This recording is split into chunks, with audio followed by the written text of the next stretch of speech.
right, everybody. So today, back on the podcast, Bryan Boorstein and Aaron Straker. How we doing, guys? Great, man. Glad to be here as always. Yes, sir, Yep, same. Thanks for having us, Dave. for sure. So a lot of interesting updates to get into today. We're going to talk about Brian's very low volume training. We're going to talk about Aaron's competition and plans for the future and how all that's going.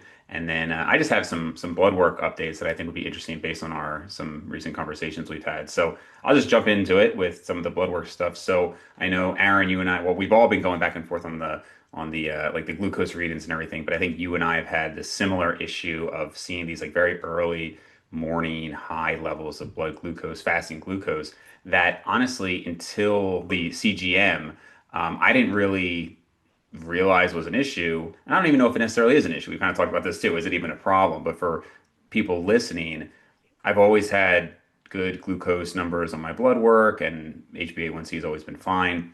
But getting this CGM, I noticed some interesting patterns. And then, like my true fasting, like upon waking glucose numbers were higher than I would have expected. So all of my blood work is kind of like in the 80s. And I was seeing some in like the upper 90s. And most mornings now, I'm somewhere between 95 and 110, like significantly higher than I would have expected. But what's interesting is every time, including still when I go to LabCorp, I get 85 or so because now I've been awake for a couple of hours. So then it's like, well, that's still my fasted number. And I would imagine that most studies are based on people when they've been up for a couple of hours. So I wanted to talk about that as well as the lipids. So anybody who's followed my experiment for a long time, we talked about the rosuvastatin addition, 2.5 milligrams recently, and the manipulation with saturated fat. So I took 10 weeks off of rosuvastatin after being on for 20 weeks to see, do I feel anything? You know, you read about these horrible side effects online of statins and whatnot. Honestly, I felt exactly the same on it. It's a very low dose. Came off for 10 weeks, felt exactly the same. So because of that, I'm going to stay on it. But I just have further evidence that again, with those two cheats per week of higher saturated fat, my LDL came back at 93. So like consistently, I am in that low to mid 90s with two saturated fat cheats per week. Like time and time again, I've done this experiment, and that's where I'm at. Whereas I was at 60 with the rosuvastatin. So that was just one kind of update there, getting that back. What I found interesting, and Brian, you and I have talked about the difference in our levels of ApoB versus LDL. Off the statin, my LDL, so 93 compared to 60, was up 55%. But my ApoB, I think it was like went from 55 to 60. I have to check, but the percentage was it only went up 16.4%. So relatively, my ApoB went up far less than my LDL, and obviously, you know, there's reasons to that, and you know, the ApoB molecule and where you see it. So I just thought that was interesting, and you could make an argument in that case, like, hey, probably less important for me than to be on like a statin or something if it's only going up 16.4% versus a 55. So anyway, that's a lot. I have some more, but I'll just throw that out there to start. Yeah, I guess I'll go first. I feel like this conversation is probably more significant with you and Aaron in that you both have been kind of experiencing some of the similar things. Um, I don't mean to completely derail the conversation. I'll just jump in real quick and then let Aaron say his piece. But I've also been running an experiment over the last number of months where I've been trying to experiment with kind of the high energy flux lifestyle idea while including more processed foods and a high dose of sugar in an attempt to see what that impact is over the course of a 3+ month period where you need 3+ months to get that HbA1c number. So I've been doing all my cardio 6+ hours a week. I've been walking hour plus per day and lifting, on my abbreviated program 3 days a week.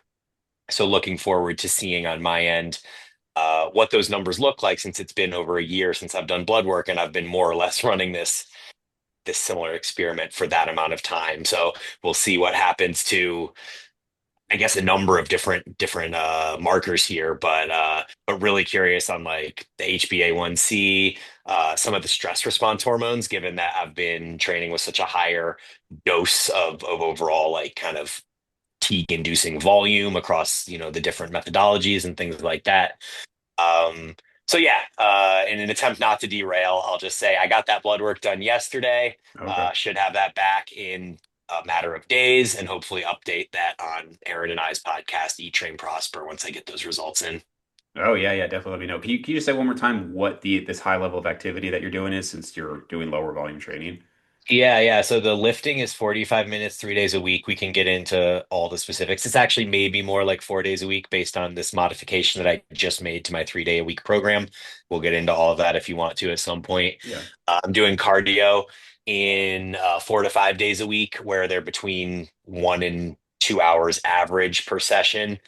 So I'd say it's 6 to 8 hours a week of cardio, and then I'm walking the equivalent of about an hour or an hour and 20 minutes a day. So I'm getting about 15K steps a day, 6 to 8 hours of cardio at zone two or higher, and Wow. then, 3 or 4 times a week of lifting.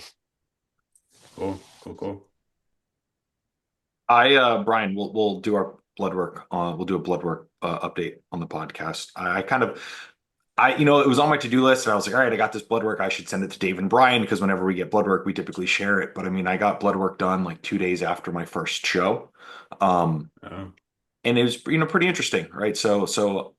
Fortunately, my lipids have never been really better until I started using performance enhancing drugs. So it's kind of ironic, but in full transparent truth, this was the first time I actually saw a decrease in my HDL, which I'm going to assume is from the master on the higher DHT. Is the first time I've put a DHT in, but my LDL came back in like 71, something like that. And when I was a natural, my LDL was always sitting in like a 115, a 130. mm, And we're now talking I'm at a significantly higher body weight. Um, and even so, I mean, I do supplement and things for it, but I'm not on like a statin or anything like that. I know we previously talked that I did a round of one of the red yeast rice, but that was only like that one blood work test, and then yeah. I didn't put that in. It's remained low, so it's been interesting, definitely, to Well, why see. am I on a statin over here, man? I should be on performance enhancing drugs. I noticed that immediately within like 3 months, my lipids had just kept going down, and the only thing I could think is just through like the increased like the improved nutrient partitioning Mm. and like the greediness of what the PEDs do with the uptake of nutrients into the cell and stuff. Yeah, that is interesting. Any changes with your glucose levels or HbA1c if you're testing that? Well, I I do have an HbA1c on these most recent labs. I don't have it off the top of my head, but my average glucose has come down. Nothing. I mean, I guess it would be considered a statistically significant improvement, but I'm sitting like low 90s to high 80s now, whereas normally, even on my lab work, I'd be like a 102, a Mm, 98, and I did everything under the sun. The berberine, 3 times per day, the vanadyl sulfate, like all of the things, and it would just never budge. mm. Whether I was 15% body fat, whether I was 8% body fat, like, and that's where a lot of these conversations with you and I, Dave, because it was like all those things that you were experiencing. I was like, yeah, that's what I Yeah, experience. yeah. And even though I did all these, you look up all the interventions and stuff. Well, I should say like the fitness and stuff interventions, not pharmaceutical interventions for improving these, and nothing ever budged my Right. fasting glucose or A1C. Yeah, and it's interesting because again, I don't know. I would really want to, before we started recording, we were talking about some of the ignorance and like general practitioners and whatnot. And so I'm very much not a like anti-medicine guy at all, obviously. But the reality is there is just an ignorance on some of the finer details. If like I honestly never really go to like a GP if I need an issue. Like I have an issue, I'm going to just go to a specialist who's more well versed. But when it comes to something like this, so we discussed my lipids. Like I said, at this point, going forward, I'm going to be on the 2.5 milligram rosuvastatin unless there's an issue. I tested my testosterone. So as I've mentioned in other podcasts, this is pretty much the leanest I've ever lived. So I've been slightly leaner as far as like a peak, but then I was like instantly back up. But for the last almost year, I've been kind of just living at this, 10 to 11% body fat. My testosterone was in the low 400s, which is what it's measured at numerous times now. Interestingly, no different compared to when I'm 17 to 20% body fat, which is kind of more where I like grew up and was my natural level. So that's interesting. Um, Later on, like in later this summer, I'm going to diet down to like truly the leanest I've ever been, probably another 7 pounds. And I would probably expect a little drop in testosterone at that point, but so far, no issues there. Um, the A1C, which I did not mention yet, My A1C was tied with the highest it's ever been at 5.6. So before I did any of this, it was like 5.4. And for people who don't know, basically you want to see no higher than 5.7. Like 5.7 is a cutoff for pre-diabetes. And I've never, I mean, other than when I was on a ketogenic diet, I've never been like sub 5. Like I've always been 5.2 to 5.5. I had one reading in 2020 at 5.6. So it's tough because, as you mentioned, Brian, this isn't something that's changing necessarily in like 8 weeks or something. You need months. And so, off before I did the rosuvastatin, I was at 5.4. Then on it, I was actually at 5.3. So I was like, okay, that didn't go up. And now off of it for 10 weeks, I'm at 5.6. Now, again, like, is there a lingering effect from it? I don't know. Again, for people listening, the reason that this is relevant is because statins do slightly increase the risk of type 2 diabetes and insulin resistance. But I have to say, this is like out of all the issues I've thought about in my life and concerned about, this has just literally never been a concern. There's zero people in my family with type 2 diabetes. I have an aunt who's type 1 who's not a blood relative. So literally just zero family history of any type of diabetes. I have zero risk factors, right? Like I'm very athletic, I'm lean, and active and all that stuff. So it's just I just can't imagine that I'd have an issue. And I have family members on higher doses of statins with no issues. So it seems like it just shouldn't be an issue, but that was surprising that I'm at the top of the level for the A1C. Um, and then I was also just going to mention, I think Aaron, you had said, hey, get a fasting insulin. And then I had also gotten a C peptide. So let me just pull those up real quick. But basically, again, they were both bottom of the range. In fact, the C peptide level was marked as below the range, and insulin was, uh, very, very low. So if you look at like how they calculate HEMA IR, let me just go here. They're basically doing like I think it's just fasting glucose divided by insulin. So yeah, so at this point, really the only further test for me to do would be to actually go and do the test for insulin sensitivity. Drink the glucose and measure everything at various time points. But fasting insulin on a scale of 2.6 to 24.9 was 3.1, so bottom of the range. C peptide 1.1 to 4.4, mine was 1, so actually below the range. So this could absolutely be an instance where somebody is just going too much down a rabbit hole that they don't need to be doing, and everything's perfectly fine. And again, I would suspect that you look at my risk factors, like you have no concerns. I'm just surprised by these morning glucose readings of sometimes, again, 110 and the HbA1c. I mean, there's obviously data to indicate that is problematic. So I don't know. What are your thoughts, Aaron? I mean, that is my experience exactly, right? And I think like I just checked my for my most recent labs, like my HbA1c was a 5.5. Again, it's always a 5.5, a 5.6. One time at the end of my like peak off season when I was like stuffing myself disgustingly full and I, felt awful, it went up to a 5.7. Mhm. Um, but that's been my experience when I get a fasting insulin, it comes back at like a 2 point something to like a low 4. It's always bottom of the reference range. I've never had any practical representations of insulin resistance where I'm having a hard time reducing body fat or anything like that. It always has just worked pretty textbook. Food comes down within like a 7 to 10 day consistency. We have linear scale movement. I just think it's unfortunately one of those things of like a genetic variance. And for whatever reason, like your body just keeps the glucose a little bit higher. The HbA1c stays a little bit higher. And I have like I went down the rabbit hole for years and nothing like I think I said this on one of the other podcasts, but I even in 2018, I ran 2 months of metformin and it didn't change it. Yeah, that's really So interesting.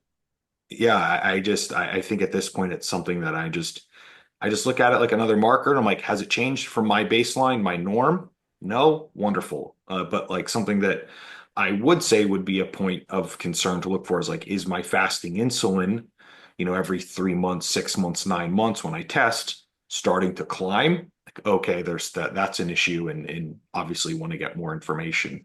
Yeah. I went and saw what do they call it? An endocrinologist once Hmm. about it.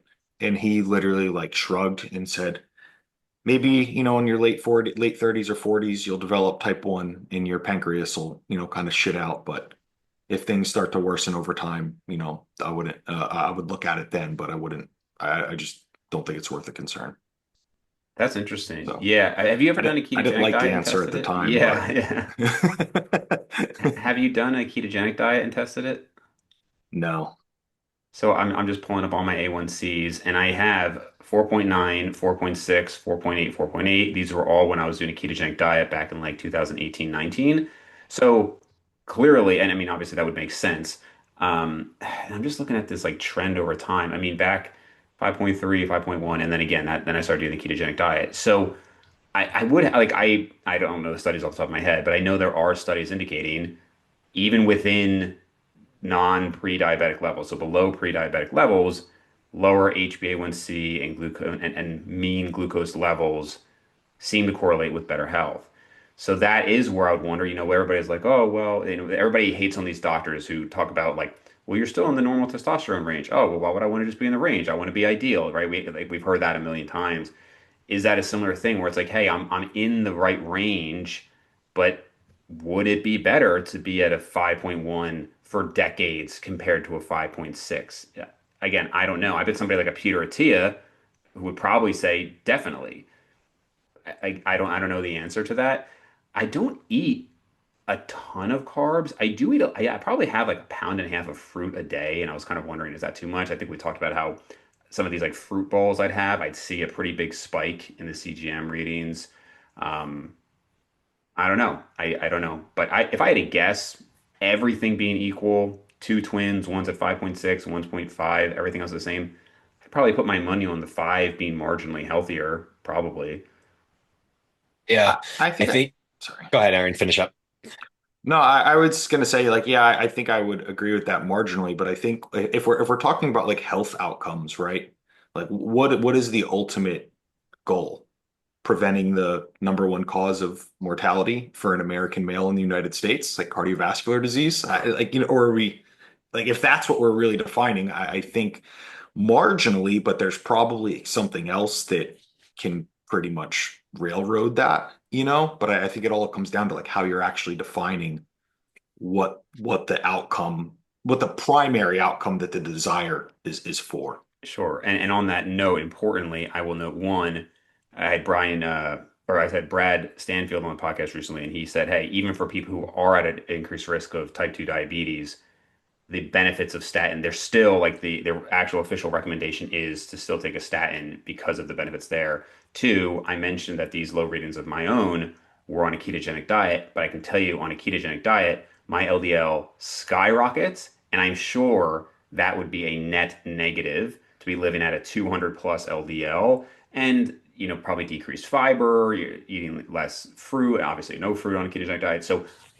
I would not want to do it if I had to do that with a ketogenic diet, is all I'm saying. Yeah. Yeah, I was just going to jump in and say that. So two things. I remember listening to an episode of Sigma Nutrition with Danny Lennon, and they did a deep dive into whether being under 5.0 on HbA1c is better than being just under 5.6. And they compared a bunch of like population studies. And ultimately, at the end of the day, I think what they found was that it didn't make a difference at a population level. Like as long as you're underneath that kind Hmm. of pre-diabetic number, then for the most part, it trended more or less the same. So Okay. I think that was actually an episode they did maybe a year or two ago as an attempt to disprove some of the stuff that Tia was saying about, lower is always better. Oh, I'll have to reach Um, out to Danny about that. Yeah, that's interesting. and then the other thing I was going to say is that, um, HbA1c is a measure of like the total time or area under the curve. So, like, I think of this study by Sachin Panda who did circadian rhythm work. And so he was testing a group that was eating in a 8 hour window or if something around an 8 hour window compared to people that were eating, all day long, 15 hours or whatever. And he was able to show that eating the same quality of diet, doing it over 15 hours was way worse for a number of blood markers, including HbA1c, compared to taking the same amount of food, the same quality of food, and putting it into like an 8 hour eating window where you're just having less time, where your body is, elevating glucose. So you have more time under the curve or area under the curve. So that's one of the things I've been doing with my approach as well, is as I've been doing this like high processed, high sugar diet with all this exercise, I've been doing it all in an 8 hour window. So there's that kind of variable to throw in there as far as assessing my blood results as well.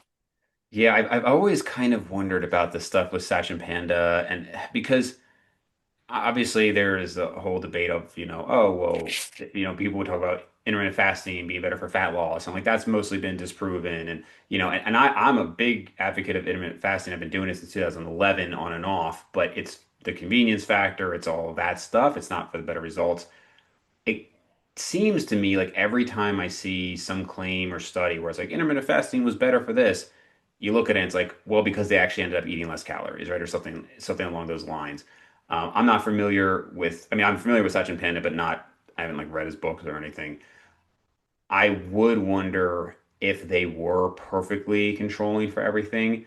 I do think when you talk about circadian rhythms, like I would guess that it's probably better to eat more earlier in the day. In the last year, especially you talked with kids and schedules and stuff like that, I used to finish my last meal at like 9 p.m. and then I'd go to sleep at like 9:30. Now I finish my last meal at 6. And a lot of the time, again, more calories are distributed earlier. So I do think that's better. And that's not controversial to not eat 30 minutes before bed. A huge meal is not really controversial.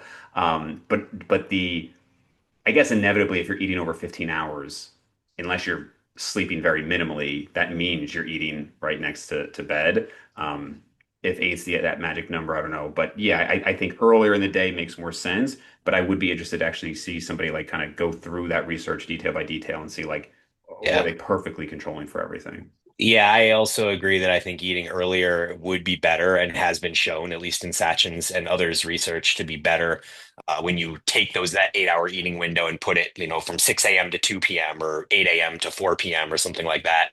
I'm kind of doing a hybrid where I'm not starting to eat until about noon, but I finish at 6 or, just 11 to 6 or something like that. So I'm always done eating by 6 to make sure I have that 3 hour window before bed, which I've found to be, I mean, it makes a world of difference. Like the difference between my quality of sleep when I stop eating an hour and a half before bed versus stopping 3 or 4 hours before bed Yeah. makes a drastic and noticeable difference in my sleep. Yeah. Ironically, my best sleep, not anymore, my best sleep used to be after these huge cheat days I used to do. But one, because I wouldn't be hungry if I was like dieting, I'd be full. But two, I don't know if this is just a me issue, but I have not slept through the night since I was like early high school. Like I always get up at least once to pee, if not several times. But from like the big sodium and carb load, I would just not have to pee. So Mm, when I would have these big cheats, then I would just get this really nice restful sleep. But now, I don't know if it's being older or what, but if I eat too much, yeah, you're getting like the reflux. We talked about like the night sweats and everything. If you have this big meal, um, and Sam, it's like, what is wrong with you? Because I'll be like blasting the fans, and I'll go to sleep kind of cold, and I'll wake up a few hours later yeah. sweating. It's just a whole mess. I'm the same deal. Yeah, around 2 or 3 a.m. If I eat too close to bed or have too much food earlier in the day, always 2 or 3 a.m., I'm like, throw the covers off me, throw the fan on. Kim's like, Yeah. bundled up, like cuddled up, super cold. So I relate. Yeah. Cool. All right, so I do want to touch on the low volume stuff specifically, and some experiments that real quick. I know you said, Brian, that you're having this like high processed food. I don't know if you said one, like calorie wise, how much you're eating, and then two, just examples. Like, is it just like literally just sugary, like brownies and treats? Like, what are you actually eating? Yeah, so it is primarily good quality food throughout the earlier parts of the day. So when I start eating around 11 or 12, it's usually like chicken, rice, and broccoli to start.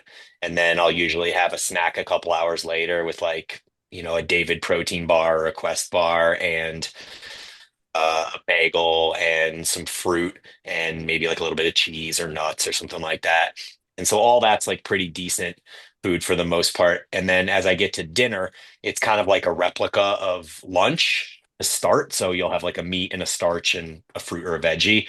And then after that is where things kind of go off the rails. So then I'll, it could be anything from like 20 Oreos to half a batch of brownies to half a banana cake with chocolate chips to you know, I've had a couple nights where I've just had like two or three bagels with like butter and cream cheese after dinner, um, cereal, like sugary cereals with milk. It can kind of be any of those things. Usually happens pretty much nightly, though. Like I would say, as part of this experiment, I've been trying to make sure I'm having like some high sugar, high processed food at the end of each night, just to kind of, make the experiment valid and consistent over the course of time there.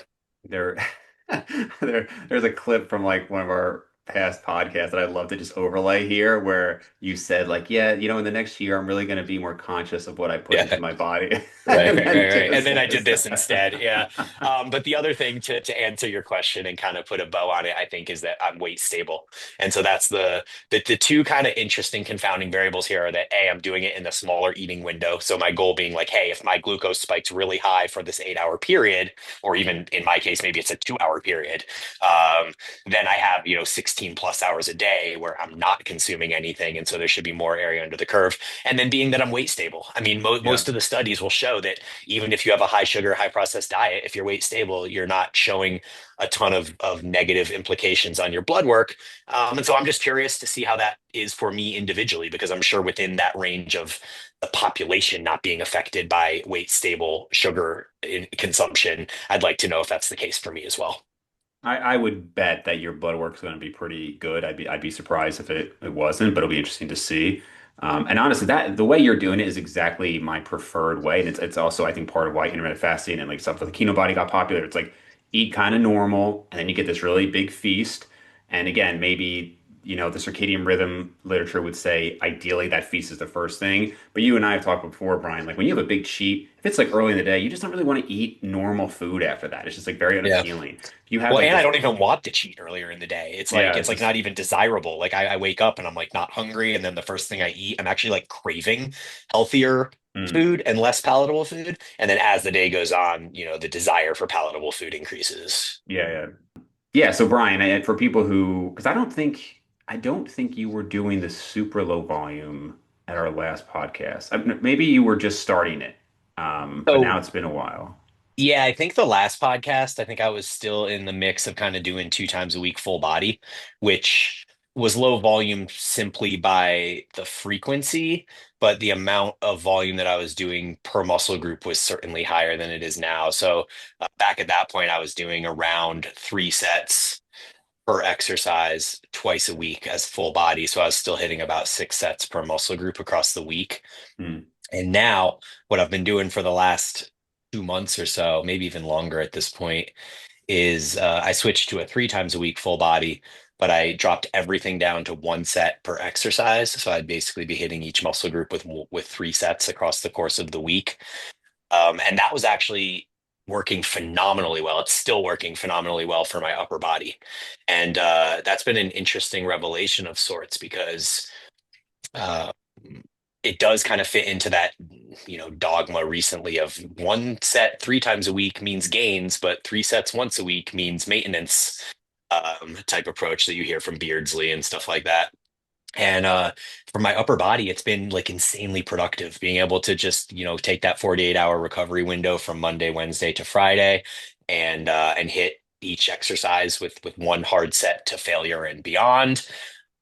And then come back 48 hours later and do it again. I've been progressing consistently and surprisingly in my upper body work. What I noticed is that my legs were not progressing. I'm guessing it's a combination of the psychological arousal that's needed to really go hard on legs 3 times a week, which I've never been a huge fan of. It's always kind of been the deterrent to when I've tried full body programs in the past. And so after a number of weeks of just, really struggling to just match my reps on my leg work from the prior week, I went back and reflected on some of my logs and when my best leg training occurred. And it was always in the past when I would be doing legs once every 5 days, but with more volume than, this frequency approach was allowing me to utilize. So now I'm kind of at the point where I have these three upper body workouts that I'm still doing 3 times a week, like a Monday, Wednesday, Friday, or Tuesday, Thursday, Saturday type thing. And every 5 days, I just sprinkle in a leg workout. So, I'm just have three upper body workouts, boom, boom, boom. All right, it's been 5 days, skip upper body, throw a leg workout in, hit upper body the next day, wait 5 more days, upper, upper, upper, whatever, throw in another leg workout. So I have these like rotating leg workouts that I just input into the program at like an auto regulation level every 5 days or so. And I just started doing that again 2 weeks ago. So far, already feeling better. Like the volume, instead of being one set 3 times a week for quads and one set 3 times a week for hams, I'm now doing about 3 to 5 sets for quads and 3 to 5 sets for hams on that single training day. So slightly more training volume, uh, slightly lower frequency, but over the course of, if you extrapolate out that over a month or multiple months, the training volume for legs will actually be higher than it would be if I was just continuing to do one set 3 times a week. So I'm assuming that this change should elicit some progress as it has demonstrated in the past, and I'm just going to keep going with the upper body stuff as it is. Final thing to add here would be that the upper body work is, like I said, one set for muscle group 3 times a week. So I'm doing five total working sets on Monday, five total working sets on Wednesday, five total working sets on Friday for upper body. So just 15 total working sets across the week. Wow. And I mean, yeah, the problem with the low body 3 times a week for just one working set, there's just so much warm up involved, you Yeah. know? Like, I mean, if you're doing like because you have the not the leg press, it's the It's like a hack, an inverted hack or inverted leg press. It's like a kind of like a back supported hack squat with a hip hinge, sort of. yeah, and you're doing Yeah. like what, 6 plates per side or something? It's like 600, yeah, 580, something Yeah, like it's just, that. I mean, it's just so much to like warm up to and everything versus upper body. I mean, you warm up your chest and your back, and then you're kind of ready to go with, shoulders, biceps, and triceps. So yeah, it just seems like it would be mentally exhausting, if more than anything. Yeah, and it's time deficient. So like my upper body workouts are only taking 30 to 40 minutes to get through those five working sets each. And then uh, just to do the leg stuff would be like another 30 minutes of like warming up and preparing just for one top set. So Yeah. being able to have like that leg day that I just sprinkle in every 5 days, I warm up, I hit my 2 to 5 upsets for each and then kind of move on. So that's also been great because now I'm getting both workouts done in like 30 to 40 minutes. So I have 30 to 40 minutes 3 times a week for upper body, 30 to 40 minutes once a week, more or less for lower body, and then a bunch of cardio. Yeah. Aaron, has your volume changed dramatically since adding in the PDs? Lower, I would say. Okay. Lower. Yeah. And then, well, and now it was lower like in the off season a bit, and now I'm kind of in the I mean, I'm here. I'm like this goal's I wouldn't say it's like very important to me, a very high priority in my life, but it's something that I said I was going to do, and I'm going to give it like my damnedest. And for someone like me, like I have a lot of time freedom. So like if it's I could train for an hour and 15 minutes, or I could train for 2 hours. It doesn't really change my day that much. And I'm like, I'll train for 2 hours. Like, I would rather do more if it's going to get me an extra 1 or 2% because I have the time. If I didn't have the time, I think I would make a different decision. Hmm. So volume is like pretty high now for upper body. But no, I would say it came down. Like at the end of my final, natty diet, like our volume was crazy high. So it actually came down once I started. What was it then and now? Then we would train. There'd be either two of us or three of us, and each upper body session would take us 3 hours. The leg days pushed into four. Wow. And like a leg day would be, let me think if I can remember. We would have three hard sets on the leg press. We would have a top set back off on a leg extension, a top set back off rest pause on a prone ham curl, two heavy sets of an RDL, two sets of a standing ham curl, and then we'd have a rest pause on the hack squat too. I mean, it was like disgusting volume. Yeah. Um, they were I look back fondly on them. Like I learned a lot, right? I was able to disprove the natties can't handle PED user volumes because everyone was using PEDs except me, and I was 36 years old and recovered perfectly fine Yeah. once I adapted to it. But yeah, I'm glad I don't have to do that anymore. And then it just came down. It came down because I had this massive new vector for growth, so I didn't need to do all the volume, and like I could have, but why? It would have been incredibly superfluous while when you're bringing in this bomb of hypertrophy when you're introducing PEDs for the very first time. You also mentioned that you were getting so much more out of each set too. Like you said, the when you were doing leg extensions, like one set and your quads get so blown up that you can barely even do a second set. Yeah, that was something I was very unprepared for. And that was just on TRT. TRT and food increasing a lot. One set of leg extensions, my legs, I had the biggest leg pump I'd ever had in my life, and it was very painful, like bad painful. Mm. Um, so that was definitely something like at that time I couldn't have handled the same volume because of the changes that were going on. Do you think that the high volume you were doing at the end of your natural time, given that you were dieting, do you think it was even beneficial compared to, let's say, half that volume? It's really hard to say. I don't think I have a good answer. But I was able to test a lot of theories, right? Because a lot of the things that people say, as a natural, you can't recover, right? Or you're going to tank your testosterone or a lot of these things. I posted my highest natural testosterone ever at the Hmm. end of that diet, right? Oh, even After dieted all that down. high volume. And I mean, I'll send, I was shredded like 6, 7% body fat. It was the only 600 plus nanograms per deciliter testosterone I'd ever had. Um, and I recovered perfectly fine. And like it was by far the best physique I had ever built. So I think it's one of those things that it's really hard to say, but if I would have like benefited from doing less volume, but I didn't know I had no negative outcomes out of it except for opportunity cost on time, really, Right. which is a negative, of Sure. course, but The testosterone is actually, I mean, again, volume, I wouldn't, I mean, unless you're like really overtrained, I wouldn't expect it to change your testosterone too much. The fact that you got that lean and you didn't notice any issues, that's actually more surprising to me than anything. sex drive was down notably. But that was definitely in correlation with previous diets, Yeah. in my experience. And I think that's another like individual one. But yeah, once I get like sub 9%, like I'm just not really interested in libido and stuff. I always found my libido correlated with calories more than anything else. So like literally within like a few months of dieting, I'd be like, okay, yeah, like you said, just generally less interested. But then even if I was still lean within 2 weeks of adding the calories back, huge difference there. So, and again, I've mentioned testosterone didn't really change much. So the testosterone level and even the specific leanness did not seem for me to matter nearly as much as supply of food, essentially. Mhm.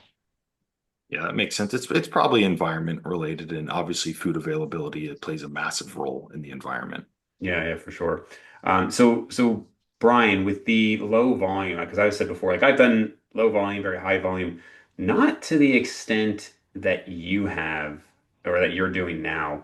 The only time I can think of is when, well, I can think of two specific kind of experiments, I guess. One, I was doing a pull-up specialization routine, so I was doing probably about 30 sets of back, and I had a pec tweak at the time Mhm. and I cut my pressing to like 2 sets a week. And I just remember noticing that my chest and my back were progressing at basically the same rate. So I was like, okay, 2 versus 30, what do I do with this information? So there I didn't see much. But then I did a different leg experiment. And the problem is there's two different variables here. I just did the isolation exercises for my one thigh. So the abduction, adduction machine, extension, and curls. That's all that leg did. The other leg did those exact same things, plus like 3 sets of leg press. And after 6 months, there was a half an inch difference of my thigh circumference, which is a pretty big difference, half an inch, in 6 months. But was that because this one got 3 sets of extra volume compared to like four? So it was basically 4 versus 7. Or was it that you were doing this good compound exercise versus only isolations? I don't know the answer, obviously, but that's the only other relevant experiment there. Yeah, I mean the volume's quite low. I don't really know what to say beyond just like I think it's been an evolution over time of realizing that I can get more from less. And I don't know if I would have had the skill or ability to go there and do that in this manner a number of years ago. So yeah, it's been like evolving over time. And when I finish these sessions, where I have five total working sets, so I'll have one for chest, one for delts, one for upper back, one for lats, and then I'll throw in one for either biceps or triceps. I alternate each session. Hmm. I finish those workouts and I feel all of the sensations of a good quality workout. Like the muscles that I trained are pumped, they feel extremely fatigued. I legitimately am sore the next day. Like I can do one set of incline bench press or fly press or what's the other chest exercise I have? Able fly from a lengthened position and I do one set of any of those movements and I find myself getting sore for the next day or two and then 48 hours later I train it again and it gets sore again with a different exercise. So um Did you say that all of you this. were only doing, you alternate biceps and triceps? You're not doing three sets of each per week? No, 1.5 sets per week for each. So one of the days has biceps, one of the days has triceps. So is it not even five, or are you doing two back sets then? A Yeah, vertical and a so horizontal? one lat and one back on Okay. each day.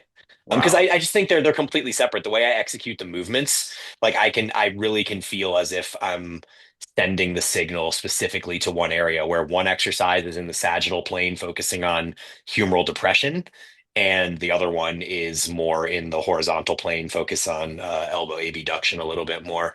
And I literally feel like those movements are hitting completely different areas of that large back structure. So Yeah. yeah, five total working sets, alternating biceps and triceps each session. And like I said, I'm getting sore, I'm getting stimulus, and even from my leg work, when I was doing only one set for quads and one set for hams, I would finish that set to failure and beyond, and I would struggle to walk up the stairs or walk down the stairs or go for a walk an hour later or whatever. Like all of those sensations that you get from a good quality session are in effect, and that's been kind of surprising to me as well. Are you pushing all of these sets then to failure and beyond then because of the low volume? Yes. So everything is failure and beyond.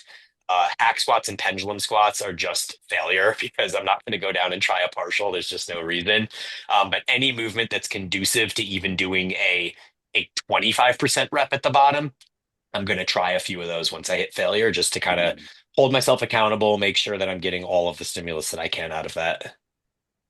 Yeah, no, it makes sense. So given this experiment and the experiment you did, man, it must have been close to 2 years ago now with the arm variation, do you see any reason you'd ever go back to higher volume?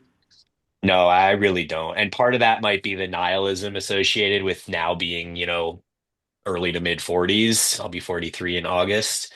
And just, not it's just as even if I am making progress muscularly, it's so small that it's relatively ambiguous. And so the only thing that I really can kind of attach my cart to is whether I'm progressing on the movements themselves and getting stronger in hypertrophy rep ranges. And that's what I'm doing. I'm training in the 4 to 10 rep range, call it 5 to 8 for the most part.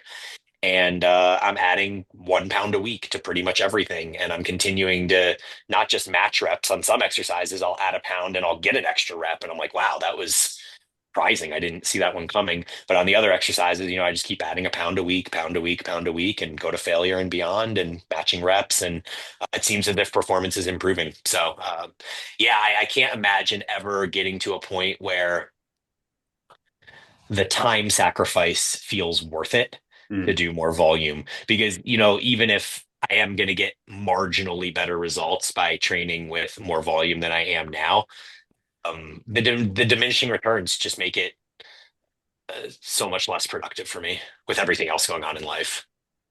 Yeah, I actually just for the first time, I've obviously done rest pause for many, many years, but I've never done specifically myo reps. I know we talked about this with Abel a little bit in the chat.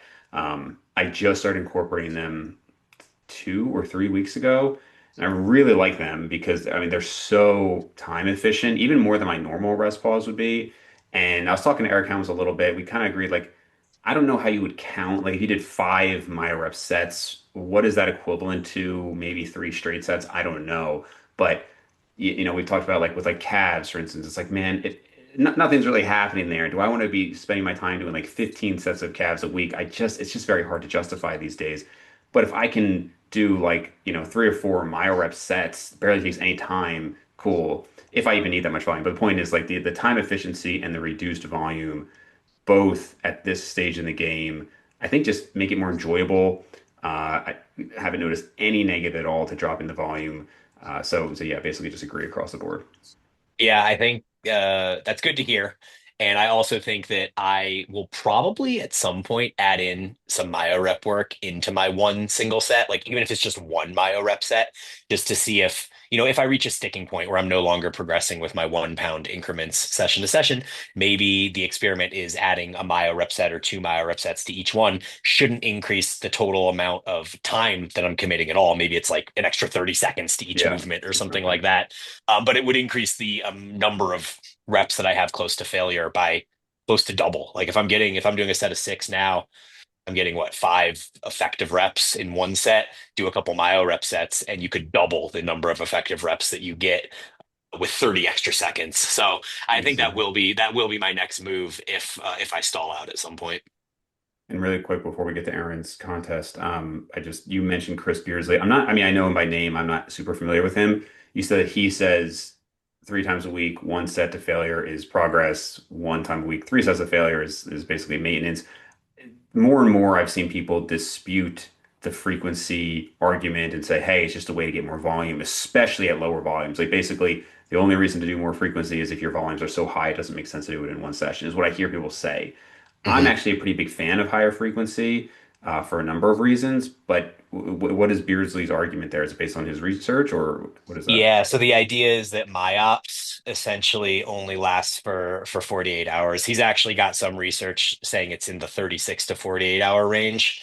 So he has he's partnered now with this guy named Jake Dolishall on Instagram. I think he and Paul Carter are beefing now for whatever that's worth. Paul blocked me, so I'm not really sure what the deal is with Oh, that. But shocker. Fucking Paul Carter beefing with someone on Instagram. Yeah. yeah. So we actually had like a 20-minute DM back and forth where he was trying to convince me that Cass was a piece of shit and that I should, disown Paul Cass was? and yeah. And I basically was like, look, I like both you guys. You guys both have good value to add, and I want to be able to, consume both of your content. And he was like, you're fucking gone, and he blocked me. Um, but either way, so I don't know why the beef has come with Beardsley and Paul Carter. Maybe someone can drop in the comments and let me know why that relationship separated. But Beardsley's now partnered with this Jake Dolishall guy. They have a new podcast called Hypertrophy Past and Present, where they go over a lot of the pre-steroid era training routines, and they utilize Beardsley's research as kind of an avenue to discuss why those training programs are so effective. And generally, it boils down to that idea that MyOps only lasts for 36 to 48 hours. And so their theory is that, if you're training one set three times a week, you have essentially 6 days where you're in the optimal hypertrophy zone where muscles are being anabolic. And then because you waited too long, you went Monday, Wednesday, Friday, but then your next session wasn't until Monday, you essentially have one day of atrophy. Whereas their argument would be like if you did X number of sets on a Monday, but didn't train that muscle group again until the next Monday, then you still only have those same 48 hours of anabolism occurring. And now you have 5 days of atrophy or catabolism occurring. So they're But isn't that basically, contrary to like, I mean, not, that argument's been around for, decades with higher frequency, maybe not said in that way, but that, you get these symptoms. But hasn't that been kind of disproven with a lot of literature showing a lack of difference with frequencies beyond even like two times a week? his research is such that he basically, what's the word I'm looking for? But he ignores or doesn't believe essentially that larger body of research that would show that, hey, you could do 10 sets on Monday, and because the dose is so much higher, that you have a longer curve of anabolism or a higher peak potentially that maybe lasts longer, has a lower decline, whatever the rationale is for the science showing that frequency is irrelevant. His research it seems to show the opposite. So I haven't delved into his research specifically, but through listening to that podcast and through digesting some of his and Jake's information on Instagram, it seems like they've really tied their horse to this idea of MYOPS being 48 hours at most. Gotcha, gotcha. Yeah, I've never interacted or even seen content much from Paul Carter. I just hear about him, but literally every time I hear about him, it's a negative thing or him beefing with somebody. So I don't even engage. I think I've looked at his page once or twice, but yeah, it seems kind of crazy. So Yeah. Aaron, how long has it been now that you jumped on the TRT and then PEDs at higher doses? So in January of 2024, so last January, I went on TRT at 150 milligrams per week. I did that for January, February through March. And then in April, I decided I would do some competing. So went up to, actual, PED levels. And And was that that was because of your April. great response to TRT, or did you kind of know you were going to do that? No, it was I had kind of this like 2 year plan of I'm gonna go through like this big long off season, like a one final kind of bulk thing, and then I want to get in like the best shape of my life, and then I'm going on like TRT. I just wanted, I forget if we talked about this last time. Like I'm just a big like experimenter person, like I always was. Even as a kid, I remember sitting in like the dare class and like 12 years old, and they're like, hey, no one do drugs, no one's doing drugs, drugs are gonna make your life fall apart. And I remember thinking like I know a lot of adults are out there doing drugs. Like, there's got to be a reason why. So I've always just kind of had that like inkling of wanting to experiment and formulate my own opinions. Um, and then another thing was like I get a lot of clients who are on TRT, and like we know the TRT landscape, the clinic landscape in the United States is horrible. So Hmm. I wanted to be able to be able to better help them. So I wanted to gain some personal experience. So I was like, I'm going to go on TRT like right when I turn 36. So I pretty much decided.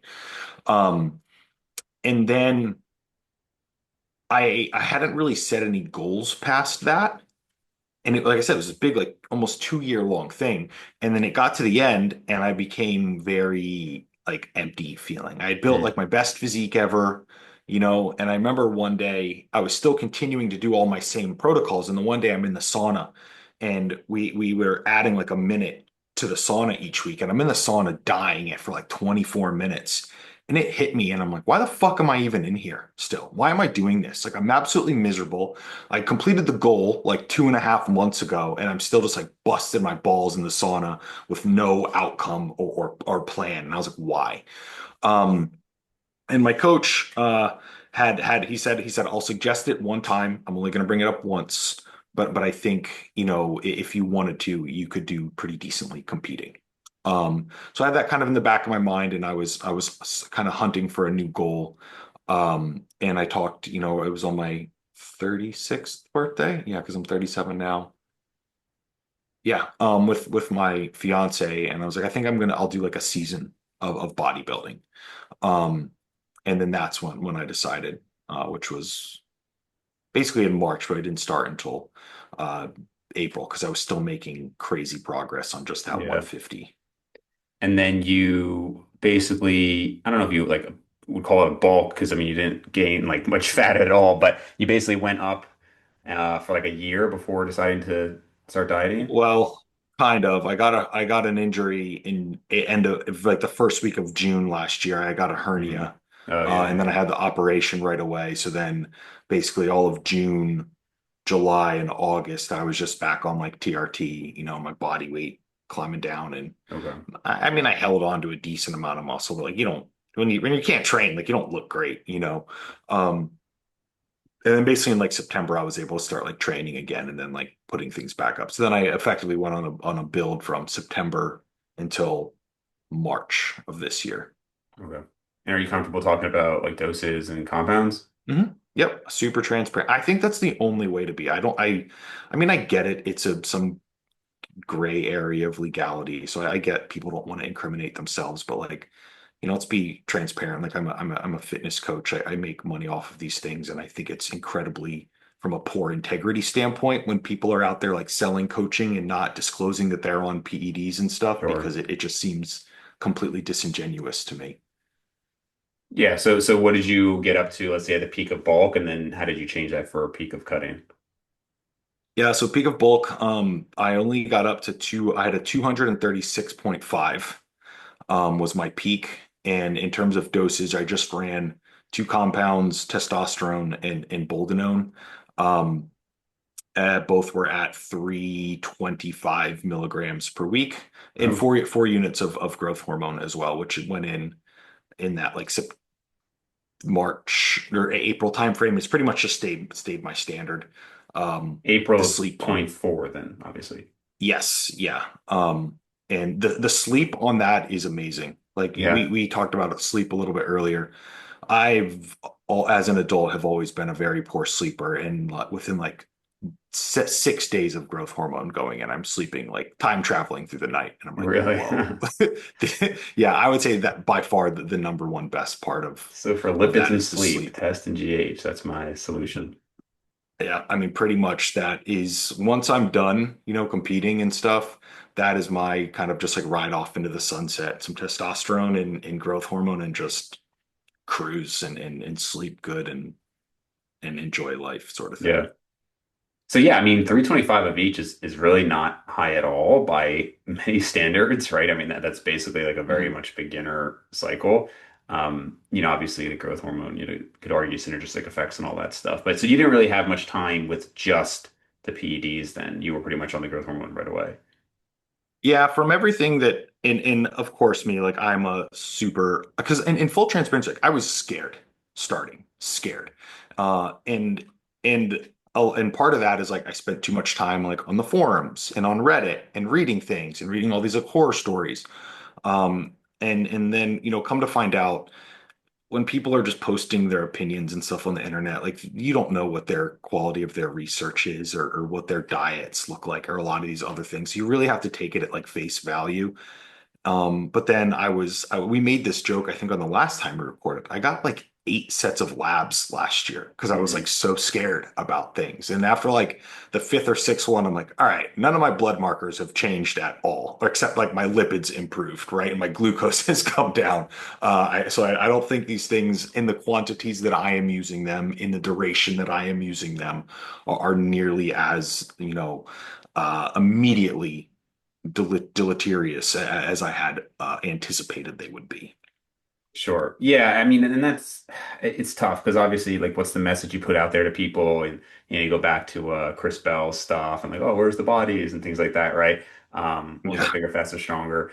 So, yeah, but it's tough because like people just look at it as like steroids, right? And there's obviously a massive difference between like a Dallas McCarver whose heart was like 4 times the size it was supposed to be, and he was on grams and grams of testosterone versus somebody who obviously in yourself has had a really fantastic response to low to moderate doses.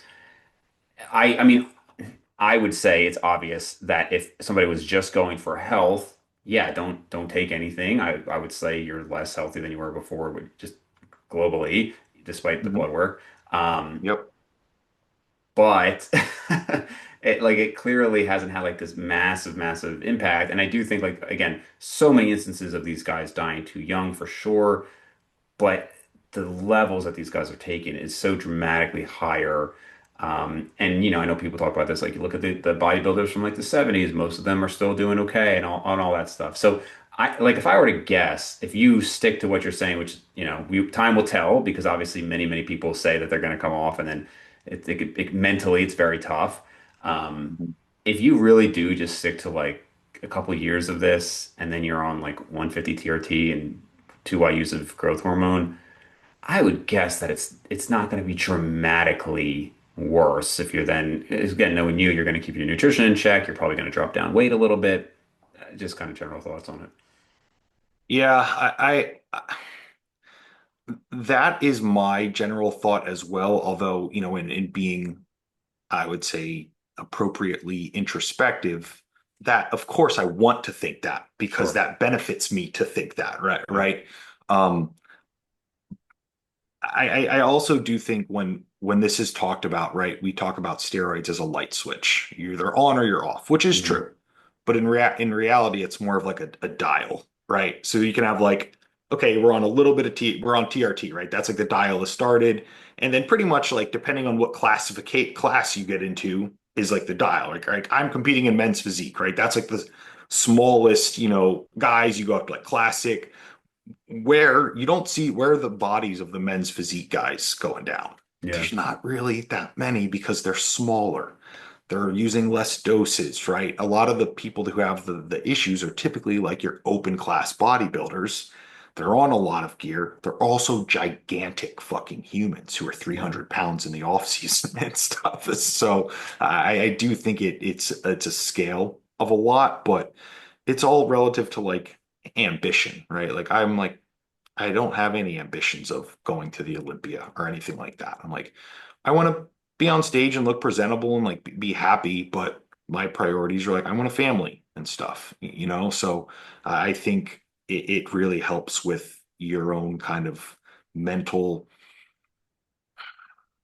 like I don't want to call it like a level, but your what your desires are and your risk factor. So mine is like a very like calculated risk factor because I set guidelines. Like if my hair starts falling out tomorrow, I'm done. Yeah. I'm off. It's none of it's worth it to me. So everyone has their own kind of like risk factors and things that they're okay with and not.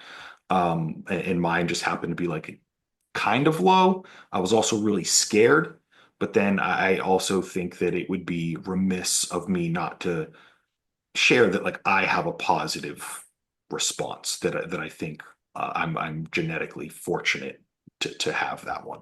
Yeah, and that's an important thing too, because while you're right, it is kind of like these are what the men's physique guys and then classic and open. There are absolutely instances of guys who just do not have nearly the genetics for it, who are doing crazy doses just to get to a men's physique level, right? That absolutely happened. They can't accept their genetics, and so they blast and blast and blast, and it's just not in the cards. So you do see that, unfortunately. And then as far as like the dial thing, that is, I think, one of the biggest issues with people going on TRT. I have a friend who for years has talked about going on TRT, and one of the biggest reasons I dissuade him for a number of reasons. But I say one, if you're really sticking to TRT, I don't think you're going to see anything happen. Like because if we're talking true replacement, if you're at 650 nanograms per deciliter and you take testosterone to get you to 650 nanograms per deciliter, I don't care what people say about the area under the curve and all this stuff. You're not going to see much happening, number one.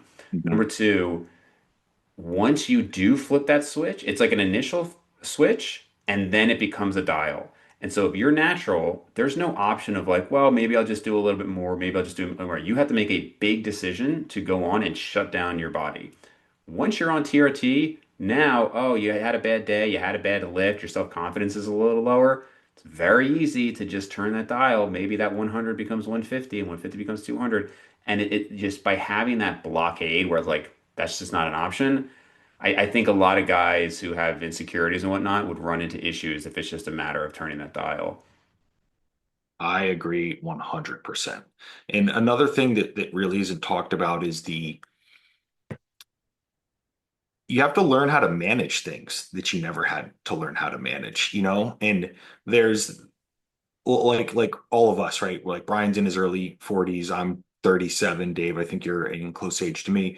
We went through puberty 20 to 28 years ago, right? And you had some fluctuations going on in your body where maybe your body was producing like more estrogen and you were a little bit more like emotional or emotions were off in like the ninth grade or something like that. And then since that day, like we've been just pretty much even keel emotions, right?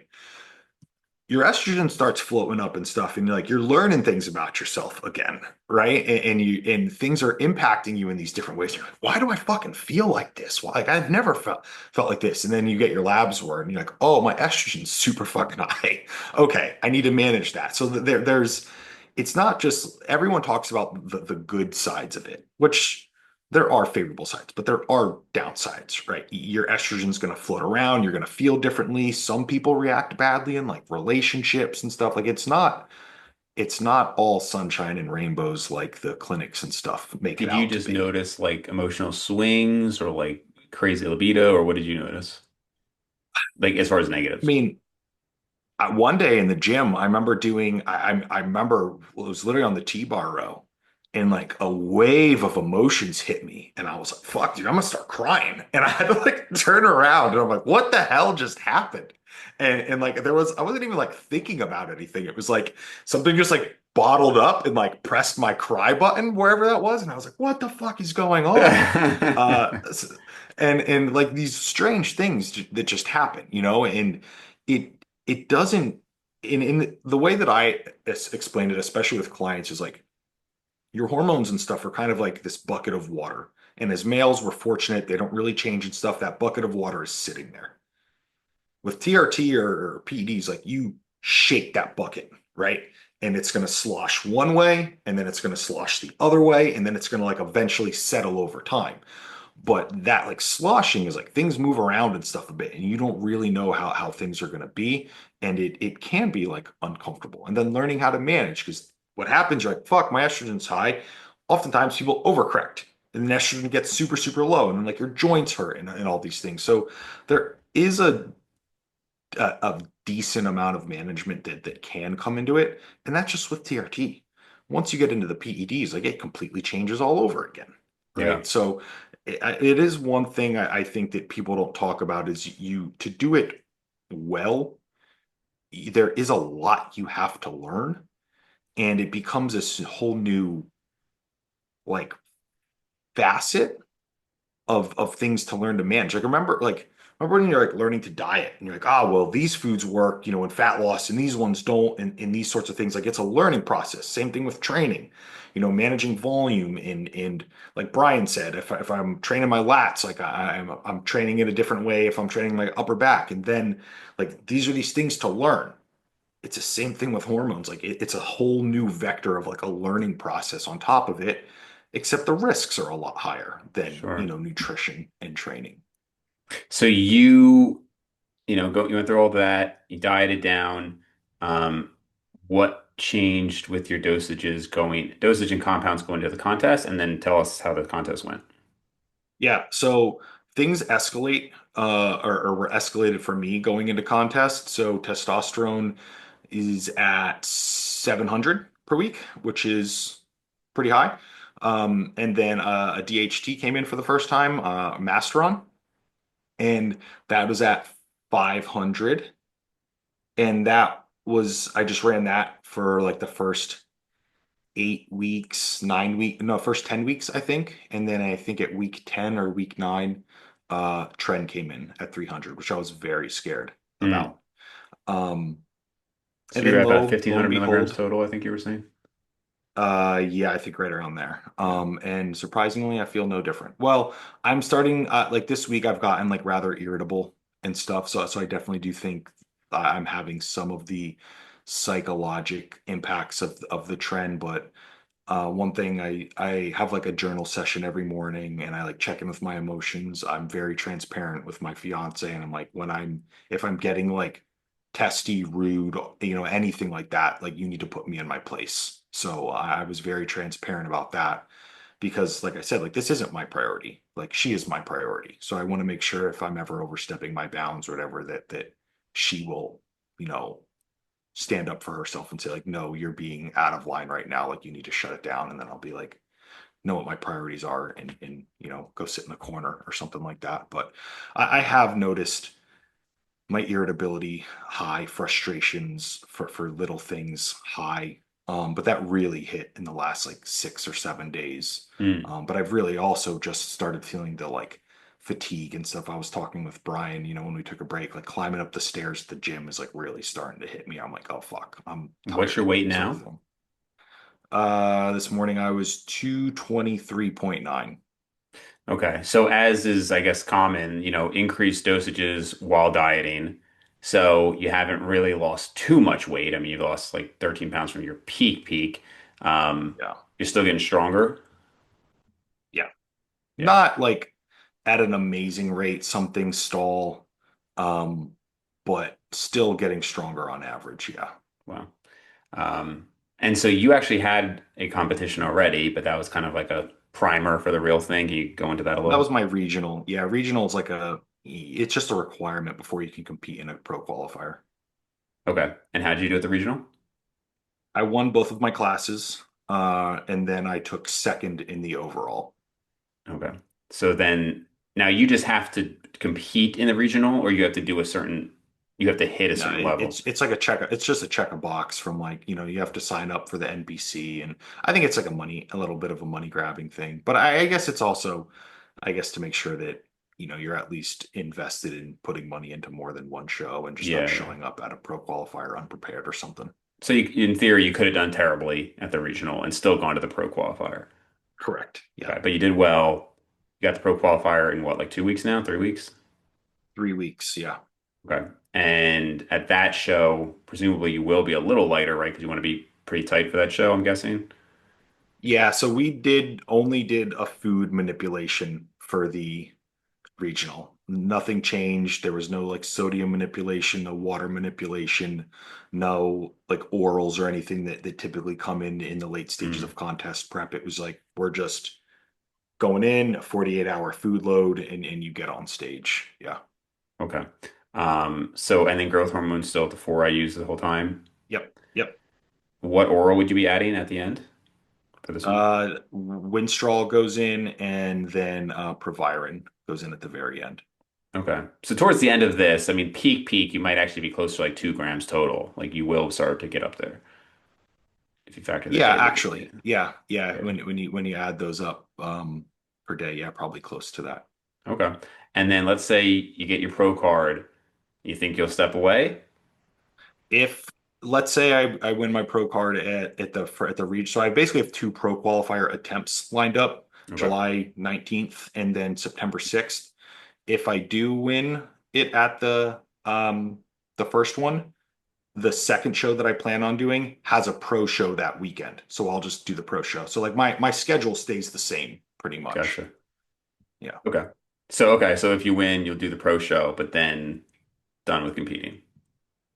Yeah, at least right for right now. I just have other priorities. Yeah, I think it could be fun, in maybe a year and a half to do a pro show with like friends. But who knows? Maybe in a year, when I'm a father and stuff, I'm like, yeah, don't care about this anymore. I checked the box, and now I just want to do an upper lower twice per week and go hiking in the mountains and stuff. Like who Yeah. knows how I might feel differently. Yeah, it is always interesting to see how kids, change things. I know Vigorous Steve, he just had success. He was going through trying to get his wife pregnant for a long time, and he just posted online that they just had a daughter, which is awesome. So it'll be interesting because, he's Oh, one of those cool. guys who was planning on, I think, TRT, and then this guy kind of pulled back to higher doses, and for all the psychological reasons we've discussed. So it'll be interesting to see that, once he's got this daughter now, how does that change? And same thing for you, but obviously time will tell. Yeah. Yeah, time will tell. We'll see. I feel like I'm a little bit better at dieting and contest prep than I had anticipated. I thought, I told myself like this is going to be this really hard, like 4 or 5 month period where it's going to suck, but you just got to get through it because you said that you were going to do it, those sorts of things. I kind of enjoy it. Like if I'm Okay. really honest, I wake up each morning really early. I have an alarm. I know I have to get out of bed. I do my journaling. My work has been tremendously better. I have my fasted morning cardio. I get my client responses out way earlier, when I'm doing that. I would say it's provided like a rigid structure into my life that I just operate a lot better on. And I would say one of they talk about the psychological like side effects of the PEDs and stuff, but one that I've noticed positively for me, I just want to work more. Like, sometimes where you're like, fuck, okay, it's, Monday or whatever day, and I have to work, and it feels like you have like a 3 foot fence you have to climb over to like get to work. That fence height has gotten really, really low. And I'm just like, all right, time to work, and I'm Yeah, like yeah, yeah. pretty content to do it. So that was, I could see that being something that I'm a little bit afraid of when it comes time to get off. I'm like, fuck, Sure. work feels like work again. I don't like Yeah. this. Yeah. Well, I Yeah. also imagine dieting is a lot more pleasant when you keep getting stronger and stronger versus seeing the losses and all that stuff for Yeah. sure. Cool. Yeah. Cool. Well, that was mostly what I had. I know, Brian, you got to go. I got another call. So this is good. I'm glad we got to catch up. Very interested in both of your blood works going forward. So definitely, let me know how that's going. And I'll see if I want to do any sort of further insulin testing or whatnot. But yeah, the experimentation all around is very interesting. Always Yeah, good to man. catch up. Yeah, it's always great. I'll make sure I send the blood work into our chat and we'll talk about it on Eat Train Prosper the next time we collaborate. Cool. All right, guys. See you. Thanks, Dave. See you guys.